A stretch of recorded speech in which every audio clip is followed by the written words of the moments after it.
नमस्कार दर्शक बंधु। माघ पूर्णिमा देहर स्नान मनर प्रायश्चित।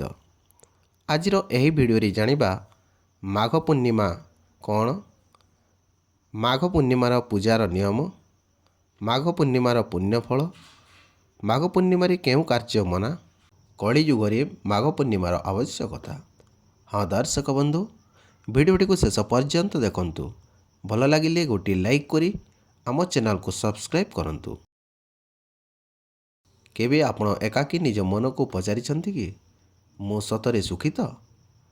लोकमानंक भिड़ भितरे आमे समस्ते हसुचु, आमे समस्ते खुशी जना पड़ुचु, किंतु भितरे केते अजणा वेदना कष्ट जहा काहाकू कहि पारु नाही। एही वेदनार युग हेउची कलियुग। एवं एही कलियुगरे जेउ एक दिन मनुष्य को निज मन शांति सहित मुहांमुही कराए सही दिन हेउची माघ पूर्णिमा। हाँ दर्शक बंधु, आसंतु जानिबा माघ पूर्णिमा कौन। माघ पूर्णिमा केवल चंद्र पूर्ण हेबार दिन नुहे, यह हेउची दुखी मनुष्यर आत्मा पूर्ण हेबार दिन। शास्त्र कहे माघ मासरे सूर्यर शक्ति, चंद्रर शीतलता और पृथ्वीर धैर्य एकात्म हुए। यही दिन मनुष्य यदि निज अहंकार को छाड़ी भगवान को स्मरण करे तेबे जीवनर भार वेदना कष्ट दुख अल्प हो जाए। हाँ दर्शक बंधु, तेबे आसंतु जानिबा माघ पूर्णिमार पूजा नियम। माघ पूर्णिमार पूजा आडंबर रे करिबा नुहे। एही दिन आवश्यक शुद्ध मन। सूर्य उठिबा पूर्वरु नदी पोखरी किंबा स्वच्छ जल स्नान करंतु। यह केवल देह शुद्धि नुहे, यह हेउची मनर पाप धोइबार समय।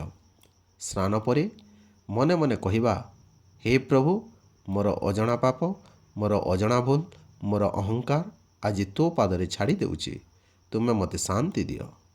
तापरे संध्या बेले दीप जलाई चंद्रमा को देखी किछि समय नीरवतार सह प्रार्थना करंतु ओ एही नीरवतारे भगवान को स्मरण करंतु। हाँ दर्शक बंधु, माघ पूर्णिमा अन्नदान वस्त्रदान शीत वस्त्रदान विशेष पुण्यदायक होता है। तेबे आसंतु जानिबा माघ पूर्णिमार पुण्य फल कौन। शास्त्र कहे माघ पूर्णिमार एक दिनर पूजा हजार हजार दिनर साधना सह समान। एही दिन पूर्वजन्म पापक्षय, मनर भार कमे, दुख शांत हुए, आत्मशक्ति वृद्धि पाए। किंतु सबुठारु बड़ पुण्य कार्य होता है ताहा हेला मन हालुका हेबा। हाँ दर्शक बंधु, आसंतु जानिबा माघ पूर्णिमारे केउ कार्य मना। शास्त्र रे एही दिन किछि कार्य करिबाकू मना मध्य करा जाइछि। मिथ्या कथा कहिबा, झगड़ा क्रोध करिबा, मद्य मांस भोजन करिबा, अन्य को अपमान देबा, लोभ और हिंसा रे जड़ित रहिबा इत्यादि। कारण एही दिन मनरे जेपरि थाए जीवन सेपरि गढ़ी उठे। तापरे जानिबा कलिजुगरे माघ पूर्णिमा काहींके आवश्यक।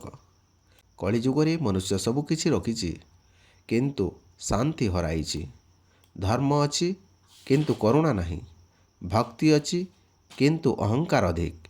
एही समय रे माघ पूर्णिमा मनुष्य को मने पकाए तू मनीष भगवान नुहे। एही दिन आमको शिखाए सरल हेबा, क्षमा करिबा, अन्यर दुख बुझिबा, निज मन को शुणिबा। हाँ दर्शक बंधु, माघ पूर्णिमा केवल एक पर्व नुहे, यह हेउची दुखी मनुष्यों पई एक आशा। जदि आपण जीवन रे क्लांत, जदि मन भार हुए, तेबे एही माघ पूर्णिमा रे प्रभु को प्रार्थना करी निजको कहंतु आज मु अल्प हालुका हेबी। कारण भगवान सब बेले आकाश रे नुहे, केबे केबे से आसंती एही पूर्णिमा राति रे आम मन को शांत करिबा पई।